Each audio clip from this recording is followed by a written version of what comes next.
tidak boleh memakai kawat gigi, penyumbat telinga, mengecat ungu rambutnya, minum kopi, membungkuk, atau mengunyah permen karet. Apa kita sedang membahas tentang nenek-nenek? Yah, mungkin bukan nenekmu. Jadi, apa kalian bisa menebak larangan apa yang berlaku bagi para awak kabin dan mana yang cuma karangan saya? Nah, mari kita cek tebakanmu. Awak kabin jelas harus mengikuti standar kesehatan tinggi. Mandi teratur, deodoran, dan pengharum napas tidak ada ruginya. Satu hal yang mungkin membuat kesal awak kabin adalah mereka tidak diizinkan memakai parfum menyengat saat bekerja, meski aroma parfum itu favoritnya. Tentu kamu pernah melihat mereka berjalan di lorong pesawat, menawarkan ayam atau ikan. Tapi, apa kamu pernah melihat seorang awak kabin sedang makan sandwich atau minum soda? Tidak pernah? Yah, itu karena mereka tidak boleh makan atau minum di depan penumpang. Mereka cuma boleh melakukannya di dapur pesawat atau di area khusus yang takkan kamu lihat. Meski ada sekelompok remaja berisik duduk di dekat bayi yang menangis dan anjing terrier mini yang menggonggong tepat di depannya, awak kabin tidak boleh memakai penyumbat telinga atau headphone dengan musik ambient. Keselamatan penumpang adalah prioritas utama, jadi mereka harus bisa mendengar sinyal apapun, termasuk sinyal darurat, kamar kecil, serta bel panggilan penumpang. Ada pembatasan tinggi badan yang bervariasi antara satu maskapai dengan maskapai lain. Hal ini bukan untuk mendiskriminasi calon awak kabin, melainkan memastikan keselamatan penumpang. Jika awak kabin tidak bisa menjangkau kompartemen di atas kepala, dia takkan bisa memasukkan tas atau mengeluarkan kotak P3K. Melakukan tugas pesawat biasa dan darurat juga akan menyulitkan bagi orang yang terlalu tinggi. Sebagian maskapai hanya mengukur tinggi badan, sementara maskapai lain menambahkan jangkauan tangan juga.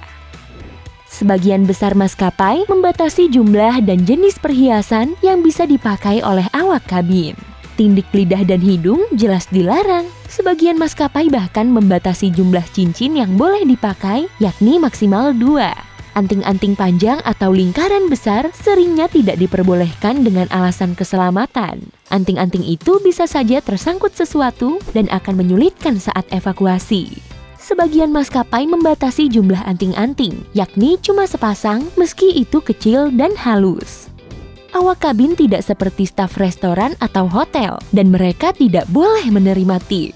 Cara terbaik untuk menunjukkan apresiasimu sebagai penumpang adalah dengan bersikap ramah dan sopan. Omong-omong, awak kabin juga tidak seharusnya membawa atau bertukar uang tunai saat bertugas.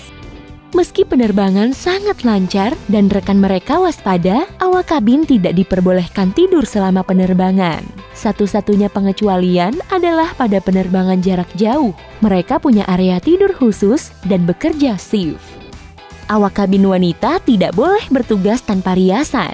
Mereka diharapkan memakai make up. Tentu saja tidak boleh berlebihan seperti eyeshadow pink mencolok atau lipstik hitam, melainkan riasan ringan untuk melengkapi kecantikan alami mereka. Aturannya berbeda di antara maskapai, tapi sedikit warna bibir seringnya diharuskan. Awak kabin harus memperbaiki make up mereka pada penerbangan jarak jauh, tapi tidak boleh dilakukan di depan penumpang. Kuku harus rapi dan bersih, idealnya pendek dan dicat bening atau merah.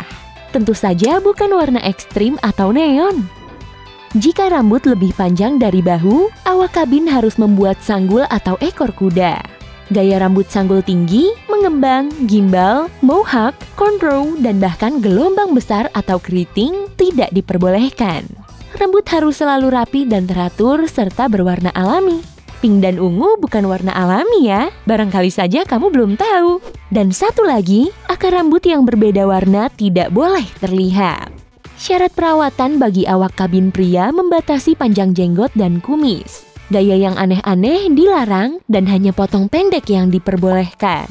Sebagian maskapai bahkan lebih ketat dan hanya mengizinkan krunya memelihara jenggot jika itu membantu menyembunyikan ketidaksempurnaan wajah. Dan tentu saja rambut di hidung, telinga, dan ketiak dilarang tampak.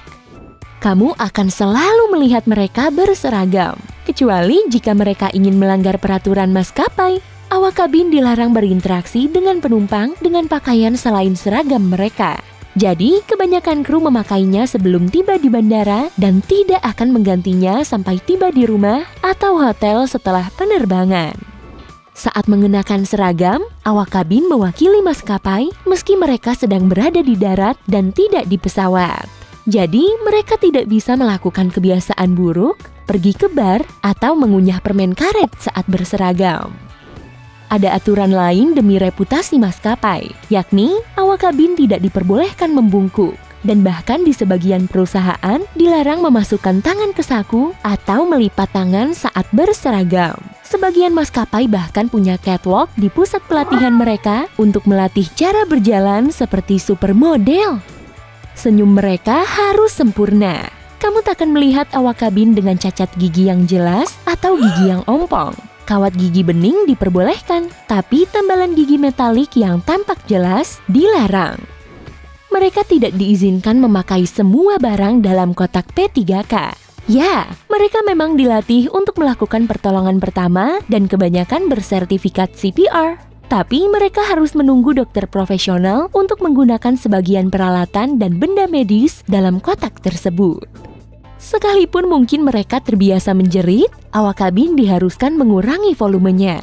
Pertama, itu bisa mengganggu penumpang yang sedang berusaha beristirahat. Kedua, di ruang tertutup, suara lebih mudah merambat dan penumpang tidak perlu tahu kehidupan pribadi atau masalah pekerjaan mereka. Cara berbicara mereka juga penting. Logat buruk, bahasa yang kurang baik, atau bahasa gaul tidak diperbolehkan. Dan tentu saja, tata krama yang baik itu penting. Mereka tidak boleh memanfaatkan posisi mereka.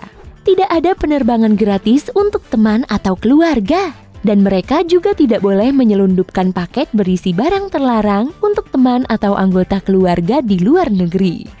Sebelum menaiki pesawat, awak kabin melalui pemeriksaan keamanan yang sama atau bahkan lebih ketat dibanding penumpang. Juga ada pembatasan jenis bagasi. Biasanya hanya 1 koper dan 1 tas jinjing yang harus berwarna hitam. Dan saat di pesawat, mereka tidak boleh menawari penumpang untuk membeli penutup mata buatan mereka atau berlangganan blok perjalanan mereka. Dilarang memohon. Awak kabin tidak boleh memasuki kokpit sesuka hati.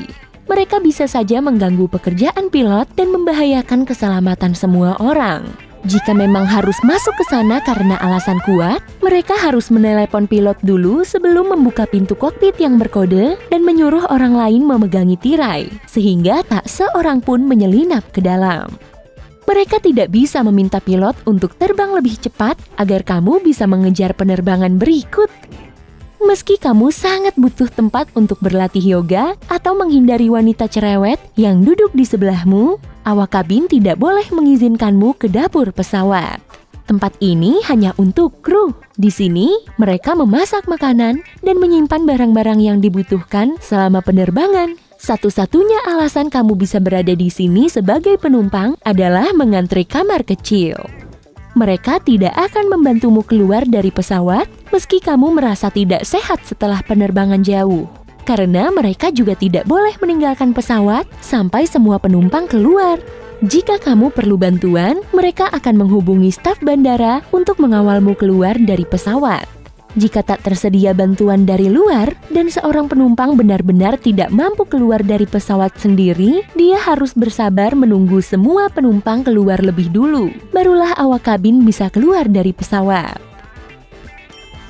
Hey, jika kamu belajar hal baru hari ini, klik tombol suka di video ini lalu bagikan pada teman-temanmu. Inilah beberapa video menarik lainnya yang bisa kamu tonton. Klik saja video di salah satu sisi layar. Dan ingat, tetaplah di sisi terang kehidupan.